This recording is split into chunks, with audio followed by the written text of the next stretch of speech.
Hi fans, it's the Big E here to tell you about a fantastic family essential I discovered that will help make this sports pack season a less stressful one for you and your family. It's the Exergen Smart Glow Temporal Scanner Thermometer. It's simple to use, quick, and an accurate thermometer. It's the #1 choice of pediatricians and nurses nationwide, and even has a backlit display so you can enjoy those night games without waking your sick child. Hey, with this action-packed season of sports and back to school, I highly recommend Exergen. Check out Exergen.com. And good evening. Blog Talk Radio. Here a couple days after the holiday weekend. Hope you all are doing good.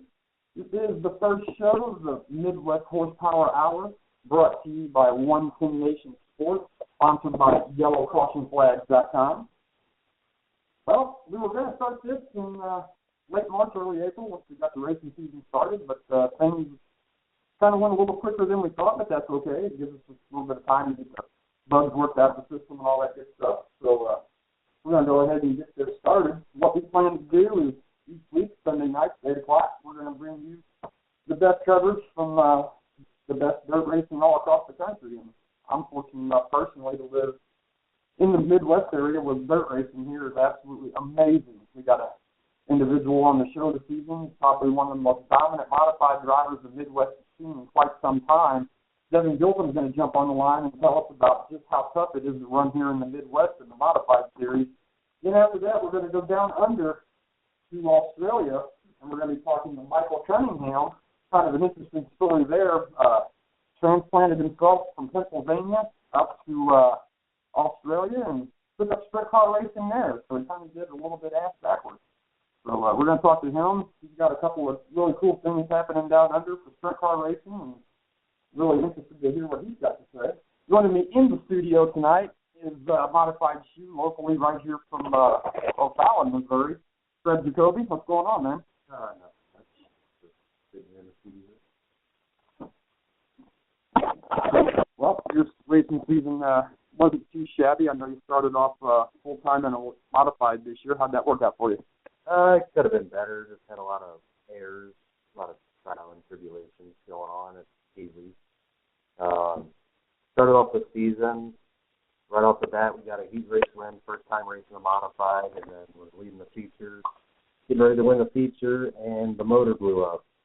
And ever since then, we had to go get a different motor, and this didn't have as much power as the original one did, so kind of had to focus more on the suspension there and start to figure it out with the last 2 races of the season, and kind of struggled most of the season. Now, before you jumped into those modifieds, you ran the Montgomery Motorsports Park, where I was an announcer for a few weeks while the track was open. And I'm telling you what, you had that Sportsman out there. You had that sucker dialed in. And what's the comparison like from that Sportsman to your modified? The Sportsman was much more relaxed and laid back. I had a lot more time to think about stuff. It was just so good at handling. I had the leaf spring set up, and it just took all the bumps like it was meant to.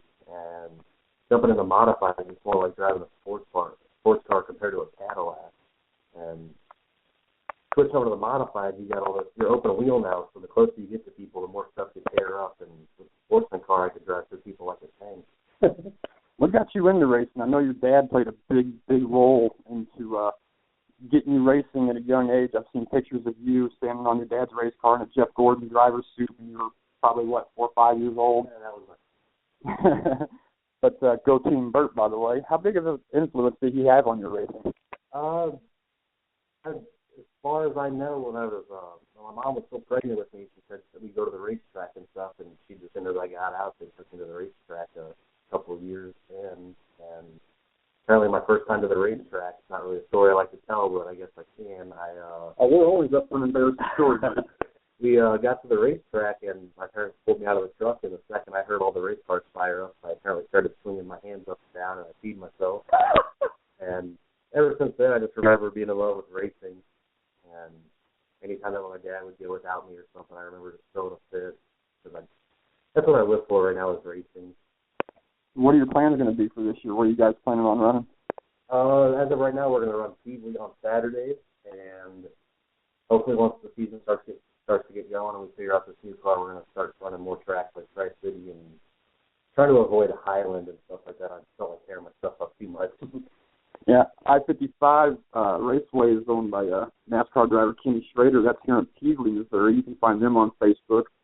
Same thing with the Tri-City Speedway out of Pontoon Beach, Illinois. The Gunbakers do a hell of a job with that facility out there. It's one of the premier facilities in the Midwest, and if you guys get a chance to come out here and check out some dirt racing in the Midwest, that's really a good place to go. What's your favorite track to run here?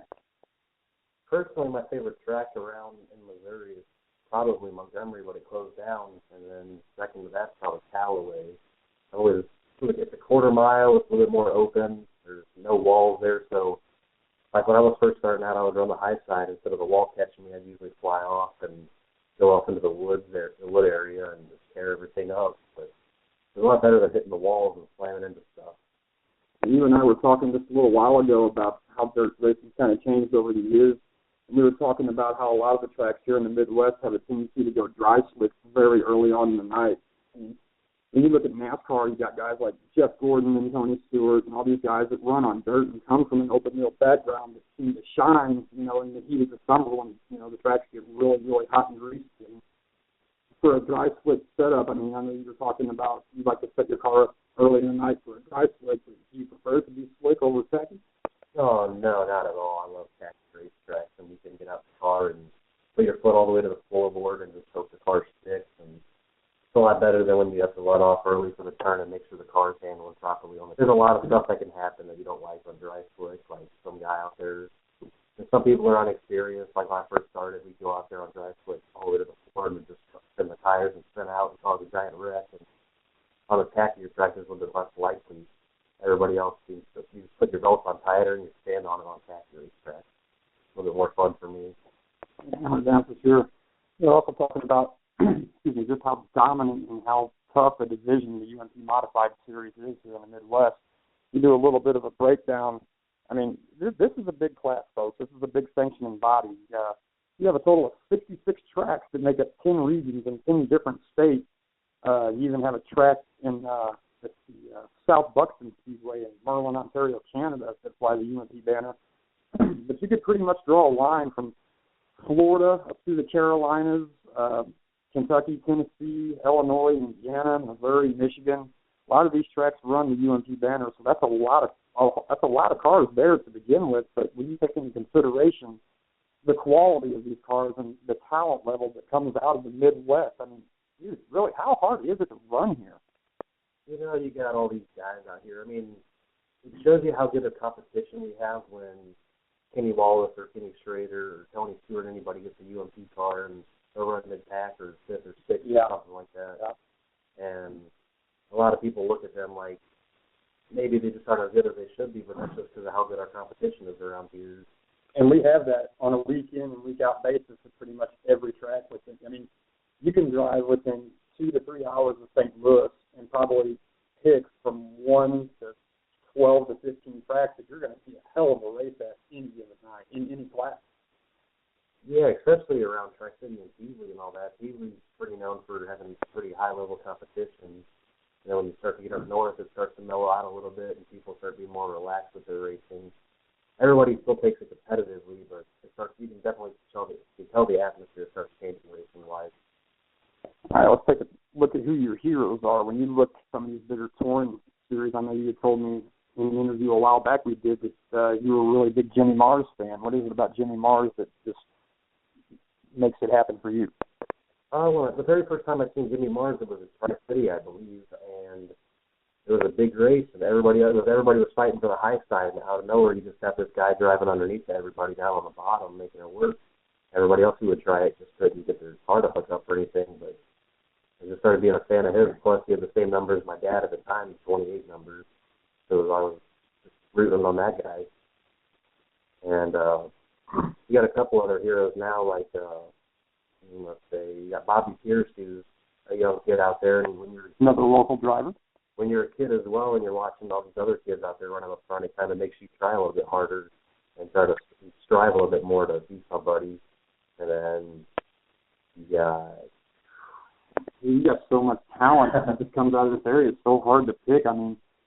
You got guys in Illinois. UMP has 14 sanctioned tracks. You got 21 sanctioned tracks in Illinois alone. They lead the way for most tracks in any of the states. But I mean, you start naming the guys that come out of Illinois. I mean, you got Jason Fager, Shannon Babb, Brian Shirley. Oh, man, there's so many, it's hard to keep track of them. Yeah, that's for sure. I mean, then you get on the late model subject, you got the modified guys like Mike Harris and Michael Long, Devin Gilpin. Nick Hoffman, who used to live around here, lives out North Carolina, I believe. And you got Dean Hoffman, his uncle. Mm-hmm. There's a lot of talent in all the divisions around here. Well, after modifieds, I know you told me a while back that you really wanted to jump on the Lucas Oil Tour and run late models. That's still within your field of view, or are you liking this modified? I definitely got a love for a modified, but I mean, if the opportunity came and somebody wanted me to drive the Lucas Oil team, I wouldn't turn it down. I remember the first night you got to drive a late model. It was after we were finished racing out of the MMP one night, and promoter Jim Moon was nice enough to let you hop in the car and run a few laps. How'd that feel? I mean, you looked pretty good going on the track. I was standing off of turn 4 with a look on my face like, you SOB. It's just when you've been watching late models your whole life, and you're looking at them, and they're definitely the fastest cars around in the divisions that you have. And the promoter of the racetrack also has a late model, and he walks up to you and says, "You ever drove a late model before?" And when you say no, he goes, "You're going to tonight." I remember that. And he goes, "Just go out there, run your race, and then after the race, you can go ahead and jump in my car if you want to." And I got to drive his car. He didn't really tell me how many laps to do or how fast to go, so I kind of took it as free game. I made that same mistake. I think it was a week, maybe 2 weeks before you jumped in it. I was standing at the payout window, and he walked up. He says, "Who wants to jump in the late model?" I said, "I do." And in less than 3 minutes, I was on the track in his late model. So, yeah, it was a lot of fun. But when you got out of that car, I could see the smile on your face through the helmet. So it was definitely a lot of fun. I really enjoyed it. But you looked good for the first time in a late model. I think you could really have a lot of success if you decide to jump in on that class. The very first time I drove one, I just got in a car, and you're a kid, and the only experience you have in a late model is a simulated late model on a video game. And the first thing you want to do is stand on the gas pedal. And as soon as I put on the gas pedal in the late model for the first time, the car instantly took off, and I got stuck down into the seat and I could barely hold on. After the first turn, the car just snapped itself over because all the horsepower. I'm never drove with a drift. I'm all over the place. It's okay, buddy. I was talking about that late model. Yeah, I remember a similar story with me, same car, different night. First time I stabbed the gas on it coming out of turn 2. That was the first time I'd ever felt a dirt car jump up on the bars like that, and I got to be honest, it grabbed my attention real fast. But, yeah, it was a lot of fun for sure. But speaking of a late model deal, we're going to try to talk with Jonathan Davenport next week and talk about the amazing season that he had in the late model. I mean, you look at what he did and the run that he went on and all the crown jewel events that he won. I mean, I've never seen personally or remember in my lifetime a late model driver that had such a successful season ever. Have you? Yeah, back in the old days before I was really around, there was Ed Dixon and stuff, but I don't think that compares to how Jonathan Davenport's season went. And he killed it. I mean, I got a list right here in front of me of everything that he won, and I don't want to give up too much of this information before we get him on the show, but just a quick list of what he was able to accomplish this year in that car. I mean, that new Longhorn chassis, he had it really dialed in, and these are all, what I'm fixing to read off, are all what they call crown jewel events, and he starts 18th at Eldora, wins the World 100. I mean, that's a pretty big feat there in its own. He also won the Dream. He won the Turkey 100, the World Finals, the Tar Heel 50, the Jackson 100, North-South 100, and I'm going to stop there because the list just keeps going on and on and on. But, man, when you look at a season like they had, I mean, you look at something like that and think, man, one day I'm going to be in that spot. That's going to be me. Right now, the ultimate goal is just to, if I could ever get the opportunity to start one of those events. I mean, I constantly just imagine what it'd be like to win all those events, like the situation that he's in right now. You know, right now the ultimate goal for me right now is to make a Chili Bowl event. That's where the dream stands right now, is running the Chili Bowl of the midget cars. Yeah, the Chili Bowl is coming up here in just a couple of weeks down in Tulsa.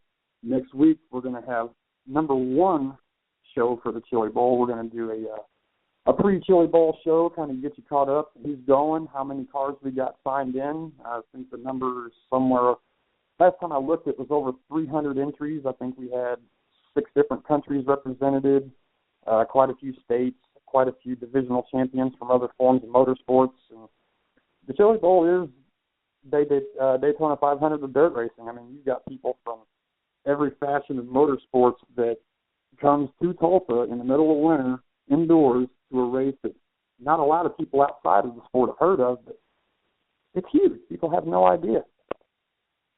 And that's the thing I've always loved about it is you'll go and you'll watch it on TV and you'll hear all the names like Tony Stewart there. He's not even there racing. He's there working on the racetrack, making sure there's a good event. Then you got Christopher Bell and Kyle Larson and Rico Abreu, 3 of my favorite midget drivers around. When you got Kyle Larson out there putting on a show and just sitting there wanting to be like them when you get older or something, wanting to race in the midget cars and racing with them. And just, it's really exciting to watch the Chili Bowl, and you got all these drivers from all over the country and out of country and all that stuff.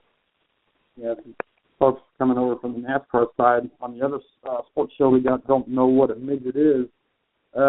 Basically, it's a dubbed-down version, smaller version of a non-wing sprint car, all-aluminum 4-cylinder power plant, and the horsepower to rate ratio is just staggering.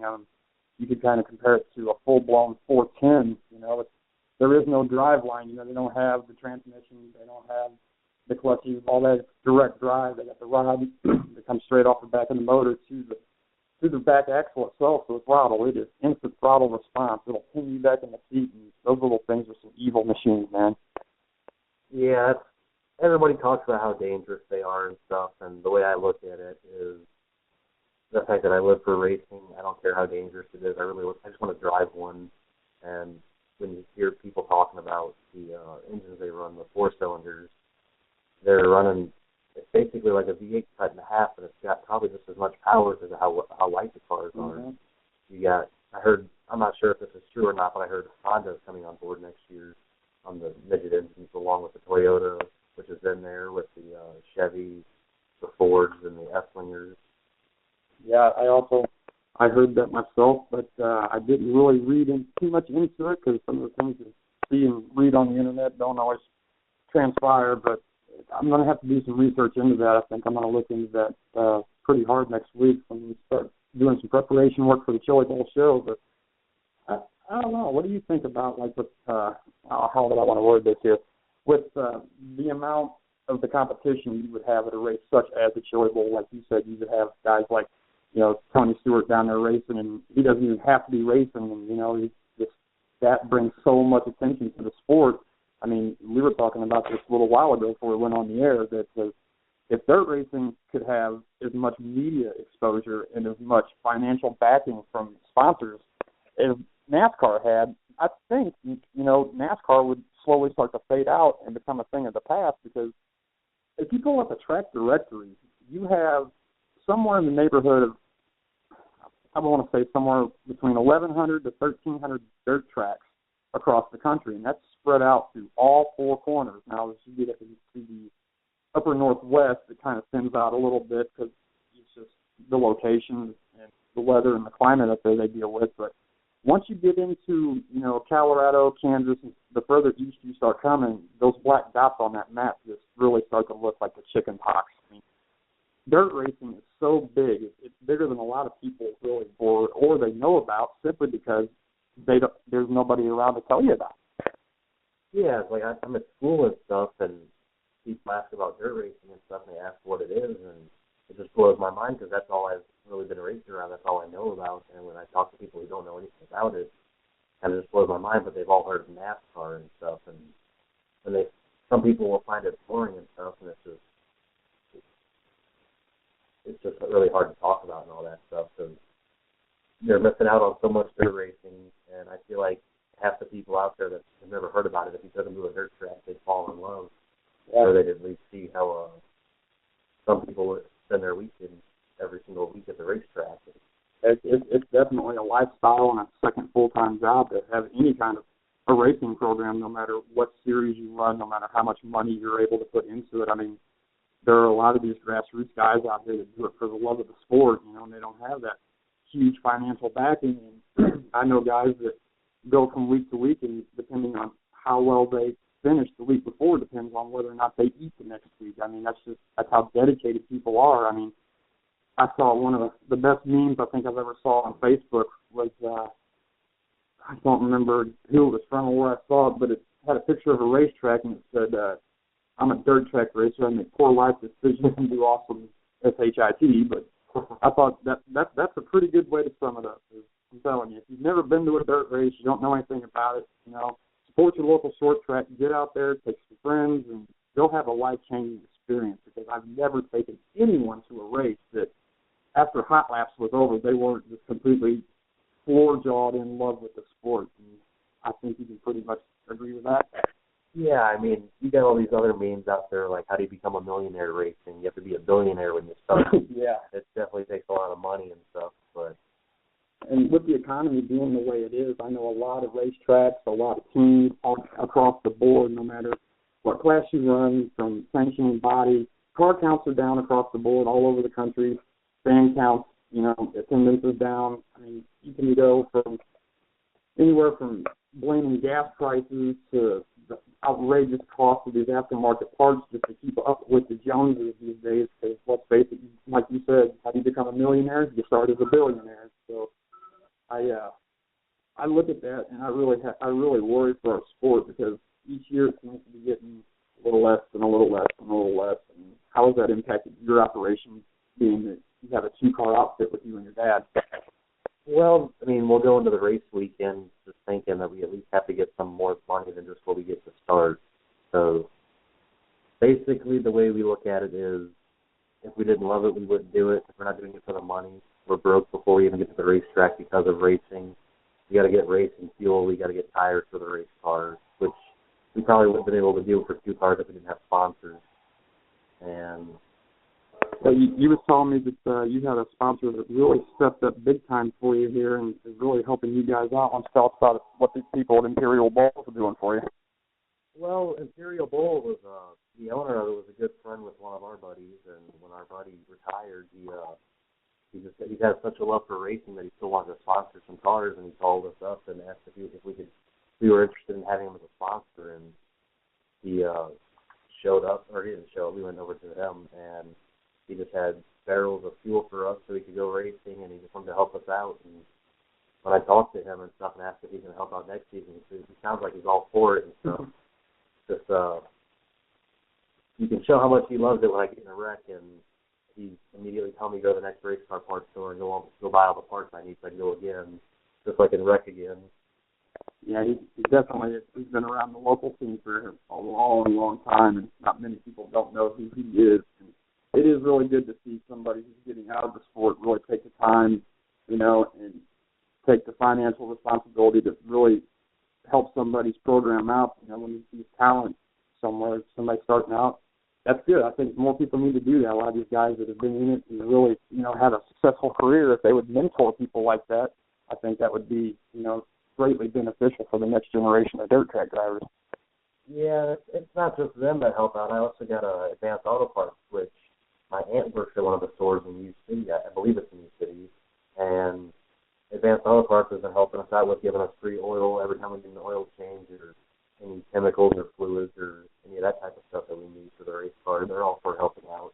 They're even hanging up one of the doors off my race car last year up in their stores.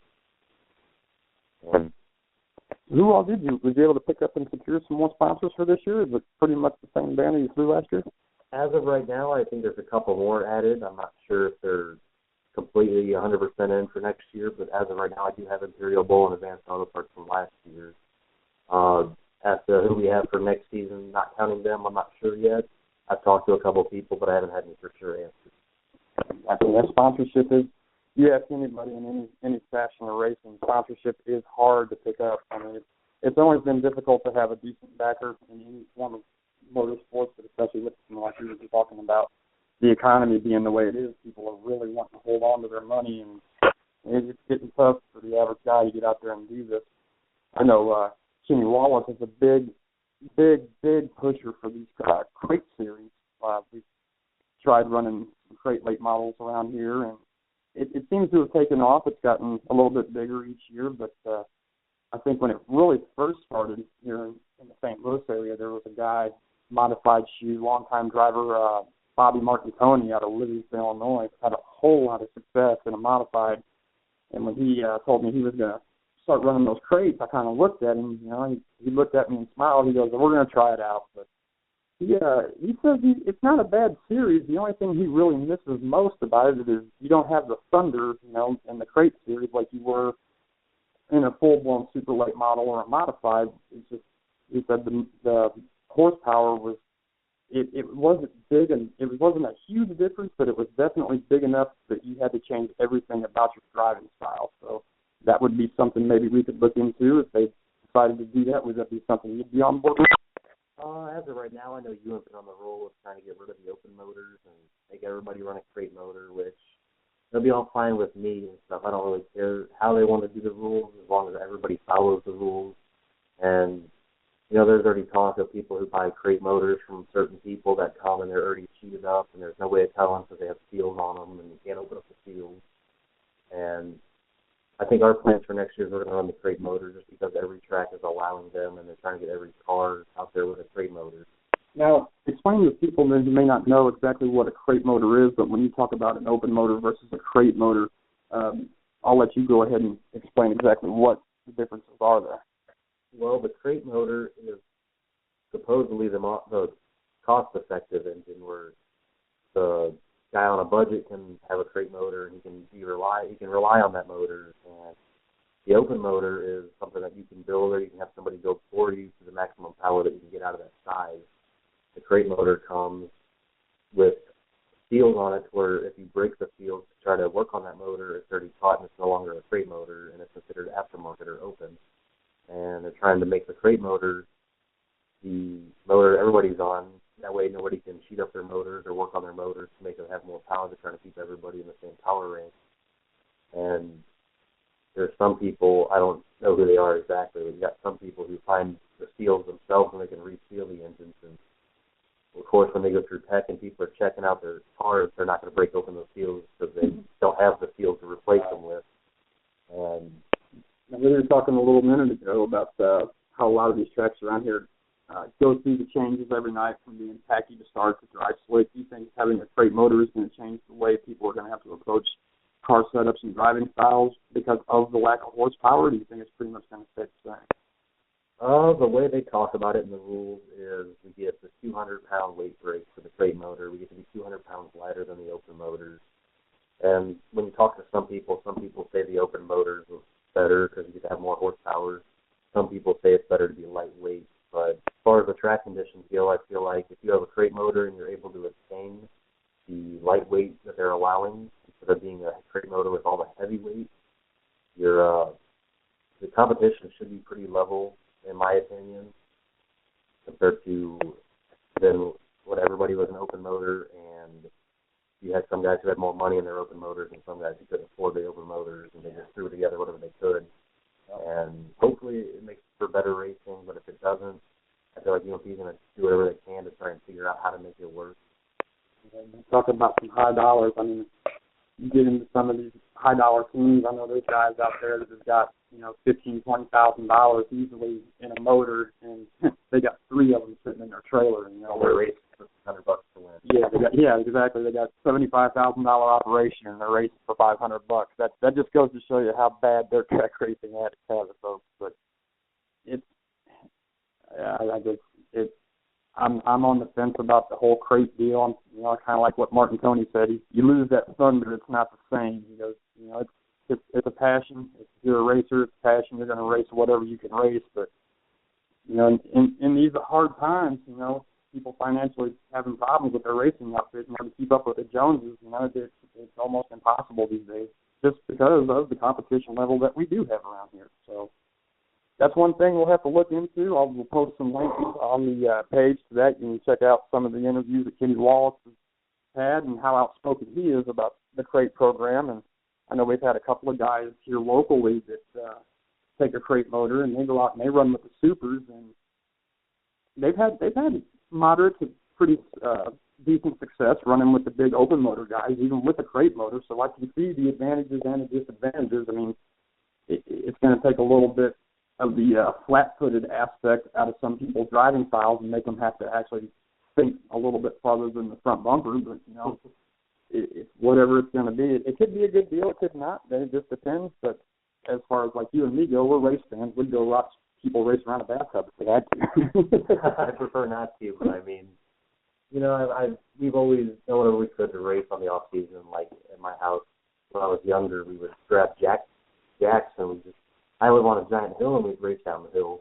We'd stand on the jacks and there's no way of stopping or anything. Just whoever wins is the winner. You're talking about that hill coming down the street to your house. Yeah. I've seen this hill. That's a steep hill. It's all about the bragging rights of who won. WD-40 up the metal wheels, go fast and down the hill. How many times did your dad eat it going down that hill? I don't even remember. I don't remember these races. Apparently we had them, but I think I probably got hurt so many times I forgot how it went. Yeah, thinking back, you've been around racing for quite a while now. I mean, how old are you now? 18, 19, 18? I know your dad been racing since before you were born, so you've pretty much been a staple with racing around here pretty much all your life. In all the races that you saw here, I mean, is there any that really stick out, like really memorable moments for you? And while I give you a minute to think about that, I'll give you mine. A couple of years back at the Pepsi Nationals at I-55, I watched Shannon Babb. I think he was running 12th or 13th with about 9 laps to go, and they had a restart. Damned if he didn't win that race. I mean, he put that car up on the high side. I mean, it was like him and God got together and scripted this race because every car he needed to move in any specific direction, everything just went perfect for him. You know, you have those nights, you know. With dirt racing, it takes a lot of luck to win. I mean, you can have the most high-dollar outfit, the most money in your operation. You can have the best of everything and lose to a guy that comes in on an open trailer with parts out of a junkyard. Yeah, I mean, when we're talking about favorite races, the majority of mine have usually came from watching the midgets at Belleville. Oh, yeah. See Tyler Thomas, his midget at Coins a couple weeks ago. That was interesting to see. And you got drivers who were, you got the NASCAR drivers who don't take as many risks, who are more professional at running the longer races. Like Ricky Stenhouse jumped in the midget and you completely forgot he was even in the race for the last 5 laps when it mattered. He was just hanging back and waiting for his opportunity to get up to the front. And I don't know if I had to think about the races that have really stood out. I was in Arkansas at I-30 Speedway. Yeah, that's a great facility. And Blackjack Brian Brown, he was running third, 2 laps to go, and they were on a caution. And we were always joking about it. You got the younger guys in front of him sitting there roasting up their tires, swerving back and forth, and Brian Brown's just behind him, putting around, waiting for his opportunity to go green. And as soon as the green flag dropped, he took on both cars and got the guy out of 4, ended up winning that race on the preliminary night. And in his interview, he was like, I don't know if I had to do that, but I saw an opening, so I thought I'd take it on a show. Now, folks, we're waiting on Devin Gilpin to call in, and I think what I may have done here is I didn't take into consideration that he's in Indiana. I do believe Indiana's on the Eastern time zone, is it not? So I probably give him the wrong time to call. So while we're sitting here talking, I'm going to try to get a hold of him and try to still be able to get him on tonight. If not, I apologize. That's my fault. I forgot Devin was in Indiana, and I do believe that they are in a different time zone, so we may have to get him on another show. But still keeping with the modified theme for the show, let's go ahead and talk about what we saw in the modified class this year in UNP. Now, you want to talk about competition. Folks, here are some stats that are really going to make it stand out for just how good the racing here is in St. Louis. Okay, we'll take Gilpin, for example. First full year in modified was 07. You know, you won a couple races. 08 comes around. You know, you win a few more races, kind of getting your feet under you. And anybody that drives on dirt will tell you if you can be successful and win in a modified, you can win in anything. I mean, that's, these cars are very hard to drive versus the late model. You're working with almost the same amount of horsepower, but with half the tire. You know, it's just a lot harder to drive. Once 2010 hit, listen to this. This guy second year in a modified, goes out, wins 25 races, ends up second in National Driver of the Year. Okay. 2011, he had to take some time off, had some things going on, but he still won 7 features, which is more than a lot of people win when they run all season long. Now, 2013 comes around, he wins 27 features, ends up being national champion. 2014, he wins 33 features, ends up being the points champion. Now this year, you would think that the numbers that he's been steadily improving with over the years, this guy goes out this year, wins 35 races in a modified, and does not win. I repeat, does not win the national championship. I mean, really, Treb, what does that say for the level of competition here? Well, when a guy goes out and wins 35 races, and he's running for national points, and those 35 races still don't put him on top of the leaderboard for the whole UMP deal, that just shows you how high the competition level is. Because you're looking at Devin Gilpin, who races mainly around Indiana. So he's running the UMP tracks out there. Then you got another driver, the guy who won the national championship, Mike Harrison, from Highland, Illinois, who's running all this tracks out here like Seasley or Tri-City or Highland. And he goes out. How many features did he win this season? Harrison had a hell of a season, man. He ran the Summit Series, and I'm pretty sure he did a lot of the Hell Tour races. He had like 60 starts at 16 different tracks, and he managed to pick up 36 wins at 11 different tracks this year. He had like 11 top 5s, 3 top 10s, and, you know, he won one more feature than Gilpin did and was able to get the championship by 34 points. That's pretty close. And if you want to take it a little bit farther, if you look at the top 5 throughout the entire national points for the modified, the top 5 were only separated by, I think, 86 points. So that's pretty stout considering the number of cars that race under that banner. Yeah, and it's not even just the A-mods. We got the B-mods. They're all over the country, too, with the UMP deal. And the top 3 guys, I believe, were out of Missouri and Illinois. You had Robbie Eilers, who was national champion, followed by Trey Harris, which I race against those guys weekly, and it's just tough running with them. And they got their stuff figured out. They know what they're doing, and they've been doing this so long that it's actually pretty good for someone like me who's still beginning. He's still learning how to drive the race cars, still learning how to work on the race cars, and he gets to race against some of the best guys in the country in the division that he's running in. So hopefully by the time I'm their age, I can hopefully accomplish as much as they did. Yeah. Being local, I've watched Mike Harrison, and Mike Harrison is in pretty damn impressive company when you look at, you know, him and Jimmy Owens. You know, a lot of people think, Jimmy Owens drove a modified. Yes, folks, Jimmy Owens was a hell of a modified driver. Him and Mike Harrison are the only 2 drivers in UMP that have ever won 4 national championships. I mean, for a local guy like, you know, Mike Harrison, you know, he's a household name around here, but compared to Jimmy Owens, nobody knows who he is. And, you know, you put him at the leaderboard, you know, at the top of that list. And that's an impressive list. I mean, it is just unfathomable about how good the racing is around here. But when you talk about, you know, your learning experiences and your learning curves, now that you're up in a modified, is there anybody that you'd like to get behind and kind of ride behind and with their driving style, or somebody from the stands that, you know, you try to pattern yourself after in the modifieds now? Well, of course, you got Mike Harrison, who I've been watching since I can remember. He's always been around Tri-City and all those tracks. You know? He was always my mom's favorite because he's number 24, just like Jeff Gordon. And, you know, I've after the couple of years, I think 2012 was the very first time I've seen Michael Long, and he was always really impressive at that time, and still is. Yeah. Another Illinois guy. And, of course, you got probably my all-time favorite modified driver, Ray Walsh. Oh, yeah. Yes, the showstopper out of St. Louis. I mean, if you want to get on Facebook, folks, and go to Ray Walsh's his page, his profile picture is amazing. Jimmy Deering caught a picture of, I believe, Flip Canoyer on the bottom. Another one of my favorites. I can't remember who was in the middle, but all you can see up on the high side is Ray Walsh and just sparks flying off that wall. That's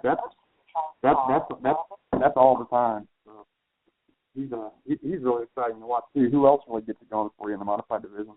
You know, I don't know. It's just when you watch Ray Walsh and stuff, and when your dad and Ray Walsh have so much of the same driving style. I grew up watching my dad just love hitting the wall constantly, and you got Ray Walsh who hits the wall 50 times in one lap, and that's the first thing you want to do when you get behind the wheel is go hit the wall right off the bat. You get sparks up in the air.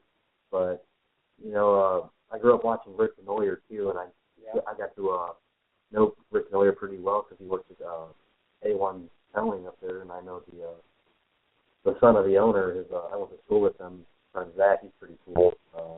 He's going to be starting racing hopefully pretty soon. I want him to get behind the wheel and race with him. And we just get to hang out up there with Noyer and work on the race cars with them on a night after work or something and learn more about how the modifieds work and all that. And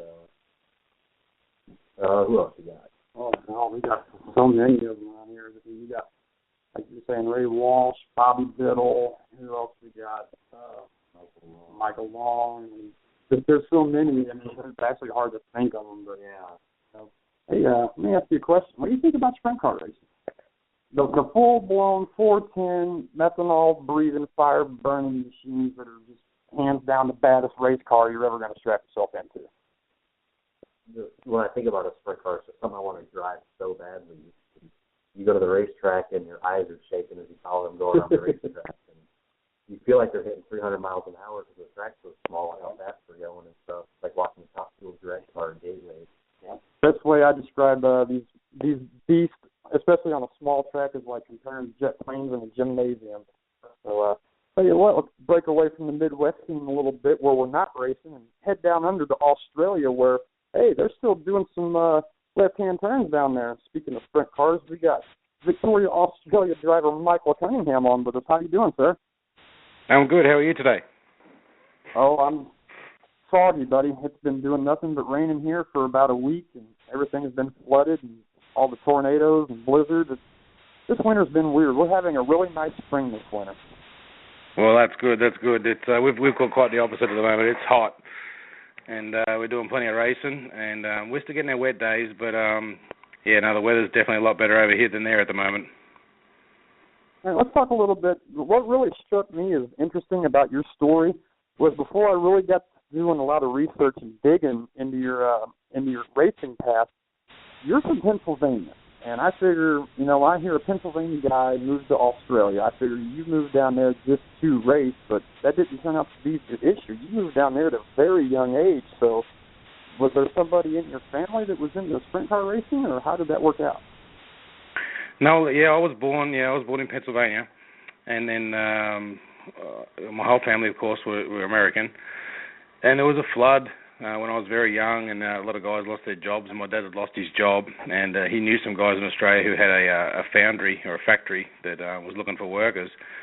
So he sort of packed us up and moved us over here until things recovered in the States, and basically we never left. But I've spent quite a bit of time in the U.S., in Ohio and Florida and Pennsylvania and California more recently.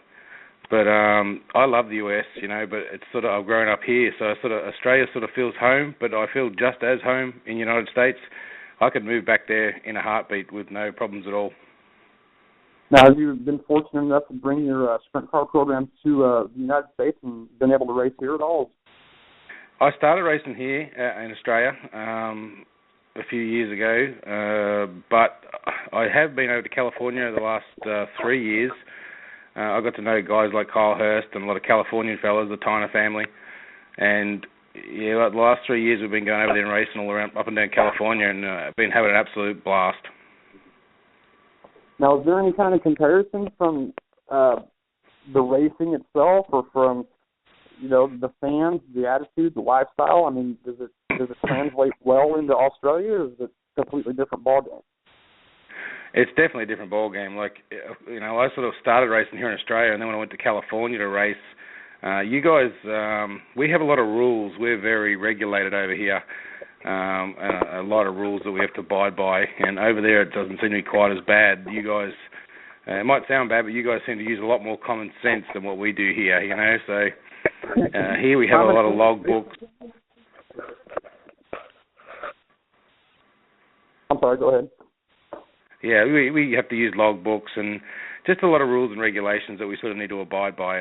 And when I first went to California, I'm like, wow, like we didn't have all these restrictions, so I quite like racing over there. It's sort of more about just the racing and less about the rules, like you might get a couple of guys on the track to get together over there in California, or I see it happening in the Midwest as well. And they might not be happy with each other, and they'll duke it out and have a beer later in the pub, and then just play on. Now I'm curious, with you being an Australian native and getting into racing, when you look at the American sprint car drivers, I mean, who was the guy that you grew up and you really, could say, I'm a fan of this guy, or I want to pattern my driving style after him? You got somebody that sticks out? Look, I'd have to say Kyle Hurst, the guy in California, young fellow. We're really good mates, and he's not that much younger than me, Kyle, but his attitude towards racing is what really struck me. One of the first years I went over there, I met Kyle, and he has a really, like that guy, he doesn't mind working for it, and his whole attitude towards racing was what sort of got me with his, personality, I guess you should say. And when I first invited Kyle to come race over here with us, it was more about just having a good time, and then I sort of learnt that, hey, this guy can pedal a car too, so it was sort of a win-win. Yep. Now, before you got into sprint cars, I think I remember looking, you were like 13 or 14, you got into racing motocross for a while, and then you did some mud racing and a little bit of endurance racing and cross-country racing and things like that. And there come a point in your life where too many injuries from a dirt bike just got the best of you, and you decided to put a cage around yourself. And I found it really interesting that you were looking at your options and you decided to go circle track racing and sprint cars just simply because of the accessibility around you. Now that, to me, says you are a true racer. Yeah, well, like you said, I spent a lot of time in motocross when I was younger, and then we did a lot of enduro racing, like you guys call them GNCCs over there, and we did that for quite a while, and then, I just had too many injuries and sort of had to give it away for a bit, and I just sort of concentrated on my business and work for quite a few years. And then when all that was rolling along sort of pretty well, I decided I wanted to go into race, and I was getting just too old and to be racing bikes, so I sort of had a look at all my options. We looked at jet boats and ski boats and race boats and off-road racing and all sorts of things. And after I had a go at a mate's sprint car, he said, come and have a go at this, and I went and had to drive the sprint car, and that was it for me. That was the end, and pretty much been addicted to it ever since. Now, kind of tell us, what was the mood under the helmet the first time you got in that car with all that stagger and you just mashed that accelerator all the way to the firewall and that thing come to life? I mean, were you smiling from ear to ear, or were you a little scared? Well, the first time we sort of had one, I bought a second-hand car out of Sydney, and which is about 8 hours from where I live. And I drove all night, went up there and picked it up, and I had no idea how to even start one. And he sort of gave me a rundown on starting it, and I drove 8 hours straight home again.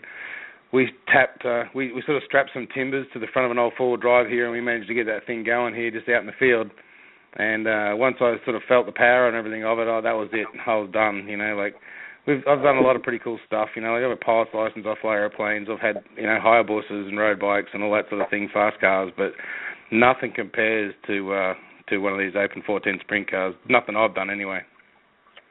Yeah, like they are hands down, in my opinion, the baddest of the bad of any form of race car out there, just simply because of the horsepower to weight ratio. And like Treb and I were talking earlier, those cars are direct drive, so when you mash the gas, it'll bury your head in your seat, and those cars will take off. But yeah, you were talking about some things you had done outside of racing. Why don't you tell us a little bit about CRP Engineering and what you guys do there? Yeah, well, there was a company we started, like I say, quite a few years ago, sort of when I finished my dirt bike racing career. And we started off just sort of building go-kart trailers and just some race parts, and mostly for the racing industry, trailers and sort of modifying cars, doing repairs for people. And it just sort of grew, and we ended up getting into sort of the construction game with mainly freeway construction, and it's just sort of year by year, it's just grown and grown and grown, and we take on some pretty large projects now, mainly in infrastructure stuff, on the freeways, doing a lot of bridge rail and big gantry beams and building bridges and that sort of thing, and it keeps me pretty busy. But we also still do the racing stuff. Like, we build quite a few 48-foot race trailers for guys. We sort of started by building one for ourselves a few years ago, And then people liked that one, so we just sort of kept building those, and we're just finishing one off now for a customer that races. He's got him and his son race late models, so we're just finishing one off for those guys. And it's a pretty nice trailer. Each one gets a little bit better each time. Definitely able to make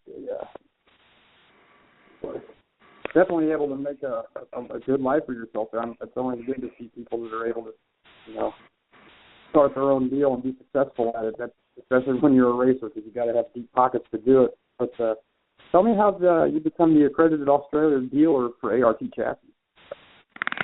Well, basically, one of the first cars that I bought was through a guy called Scotty Males, and he was friends with all those guys in California from ART, and that was the first car that I got off of Scotty that I raced. And I just liked the car, and I had tried a couple others, and I really liked the car. And being a welder, I liked the quality of the car. Like, the welds were really nice. It was really put together nicely compared to some of the others I've seen. So I sort of took a liking to those. But there was, Scotty was bringing a few in, but there was no one sort of really distributing them here in Australia. So I sort of approached the guys at ART and said, hey, listen, I wouldn't mind bringing a few more cars over. And, yeah, we just sort of started from there. So we brought a few containers over. I think we did a container the first year, and then we did another container, and then we had odds and sods sort of coming through in packs.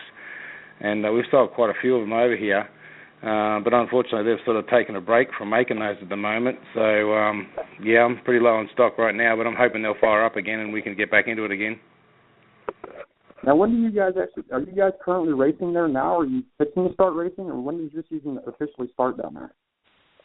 We have started. We've been racing for, a good 6 or 8 weeks now. We raced last night down at Simpson. We raced the night before at Avalon. Tonight, we didn't make the trek across to Mount Gambier, but they're racing in Mount Gambier tonight.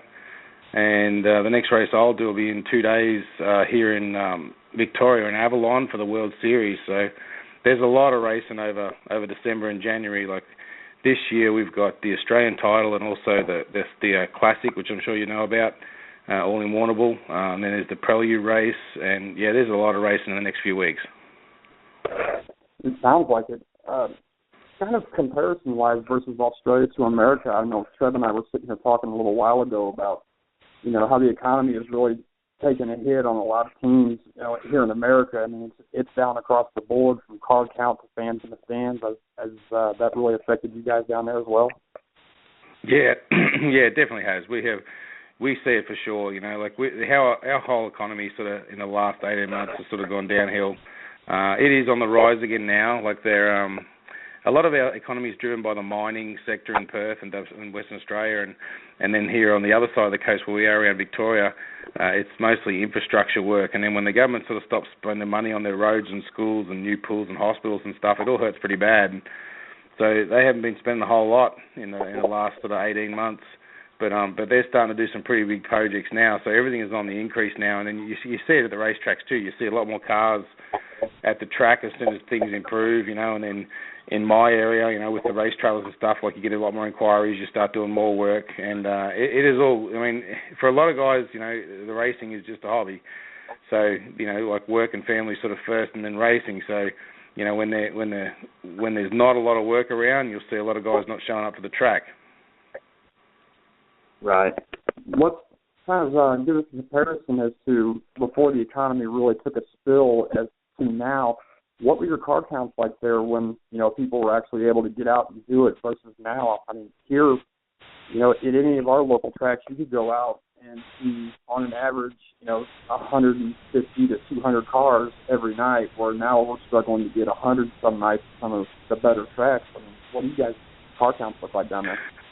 Well, it's a little different over here because we're spread out so far. Like, our population compared to yours, like, I think you guys have like 30 people for every square kilometre. I would use a kilometre, but, and over here we have like 7. So, we're a lot more spread out. So we don't get that many cars to events regularly, weekly basis, but we have a lot of events running. Like an example, last night they were running in Perth, they were running in Brisbane, they were running in Adelaide and Mount Gambier. And then we were racing in Simpson, but each one of those races will get their 50 or 60 or 70 cars, So we still have the numbers, but because Australia's sort of so big and spread out, it's sort of, you get more events and then, less cars. But But, I mean, at our classic race and stuff, like, we'll get well over 100 cars for our classic. So, yeah, we do get the big ones. Tell us, what does your schedule look like for this year? I mean, where are you going to be a permanent staple at for people to go see you race? Well, we're definitely going to be doing the Australian title in the Classic in January. Like I say, we're going to do World Series in 2 days, but the boys are all racing over at Mount Gambier tonight for World Series Round 2. But we haven't taken the track over because we were sort of fair way away at another place, so we've come home to wash up, and we'll meet those guys in Avalon, which is only about an hour or so from me. But, yeah, all over January, like all the major races, everything around sort of Victoria we'll be doing. And that's one of the good things about, and one of the things, the reasons that I chose sprint cars is like we can race every single weekend and then several times a week through January without having to travel too far, you know. And that was one of the reasons I sort of chose to get into it as well, is because, you know, like a lot of the other things you do, you've got to travel a long time to sort of get to the events where we've got so many tracks here in Victoria where we are, you don't have to travel very far to find a race. What is your favourite track to run down there? In Australia, my favourite track, I've got a couple of favourite tracks. It's usually just the next one, but I think Warrnambool. Warrnambool's one of my favourites. I like the bigger tracks. I like Warrnambool. Moama is a really good track. That's only an hour from me. That's a pretty big, fast track. But there's a lot of good tracks. I mean, you can get some tracks that'll be really good on one night and then not so much fun the other night, you know. But California, I love the California tracks as well. You know, like Tulare, that place, you know, it's like no other track I've ever been to. That one, you got to have your eyes wide open there. Are you the kind of guy with a driving style you prefer a tacky track? You like a slick track, a flat track versus a bank track? I mean, what's your preference as far as driving style? Well, it's funny. My favourite tracks to run out are usually sort of just where they've got a nice drive around them and they're all fairly even sort of surface. I like most tracks like that, but I think some of the best results I've had on tracks that I haven't really liked. So, you know, it just depends. Last night at Simpson when we were racing, it was a really heavy, rough, tacky track, and we didn't do so good. But the night before we were at Avalon, and it was slick as a button, and we did pretty well. So, you know, but I mean, I've been to Avalon also other nights when it's been really heavy and fast, and we've done good. So it's a bit to do with you know, just how you're feeling on the night and how you're going and what your car setup's like, and a lot of it's just your mindset, I think. Right.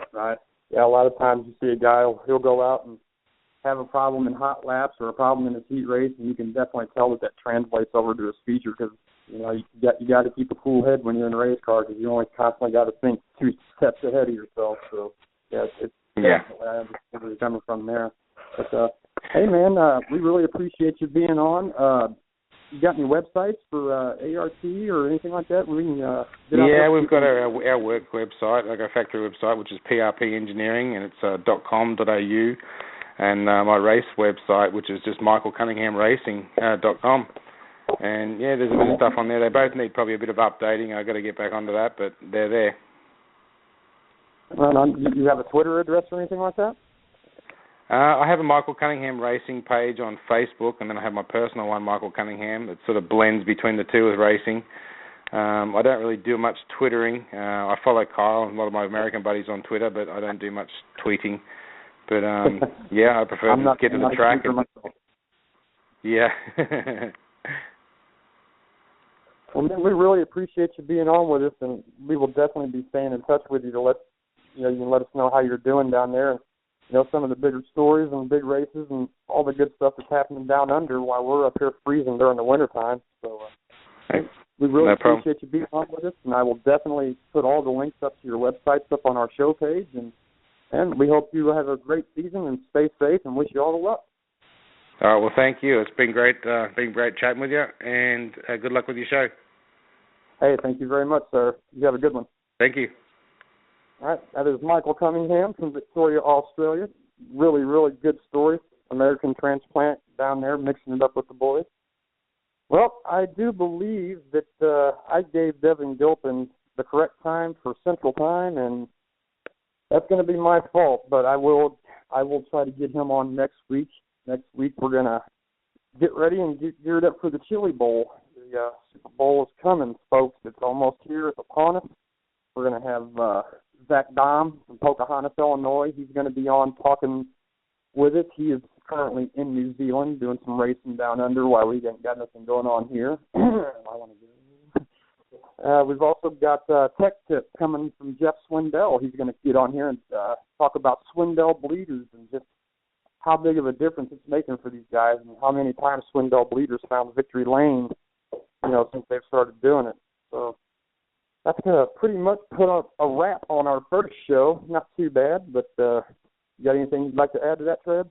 Yeah, actually, I do. I have some friends that have never actually been to the racetrack, and they're actually listening to the show because they saw that link I shared on Facebook, and I wanted to say hello to them. I got Cassie, one of my friends I hang out with all the time, and this is not a dating site, man. Well, it has to be sometimes, but you got to use it. You got to take it to advantages.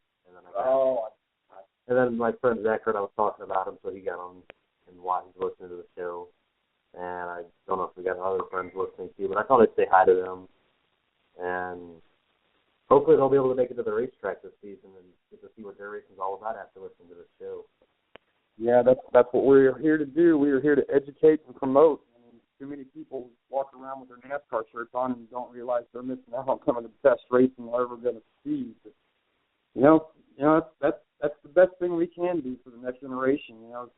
You got kids, they got friends that don't know what racing is. Take them to the races, man. Kids are free. It ain't going to cost you nothing except for a little bit of... Well, they got to have food every time. Yeah, well, parents can pay for that. But, yeah, the next generation is our future of this sport. So, support local racing. Take some people with you. Like I said, next week, Chili Bowl show, Zach Don, Jeff Swindell, going to be in to talk with us. Also, before we get out of here, I was contacted by a woman from Tennessee. I'll find my information here. She has a daughter who is 21 years old. Her name is Leah Austin. And since, pretty much she was 2 months premature and has had medical issues and just fought a lot of things her entire life. She's 21 now. Mentally, she's about 8, according to her mother.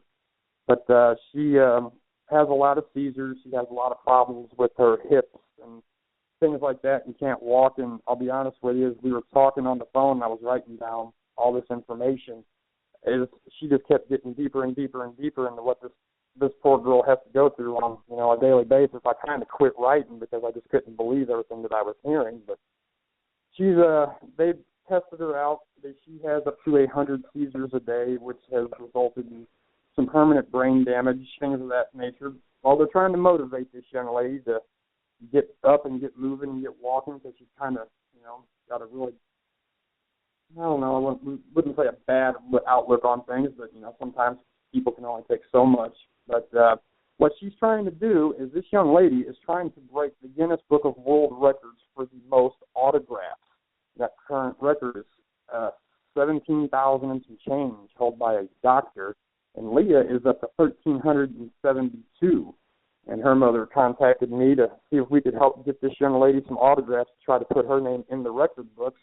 And the motivation behind this is each time she keeps getting these autographs in the mail, it just gets her up off her butt and gets her motivated to go make things right, all that good stuff. So we want to get that out there for her. We'll put that link up and that information on the website. If y'all got some hero cards or something you want to sign and send to her, you can send it to me in care of the show, and I'll make sure it gets there, or I will be putting her address and all that good stuff on the webpage, which you can find on Facebook at Midwest Horsepower Hour.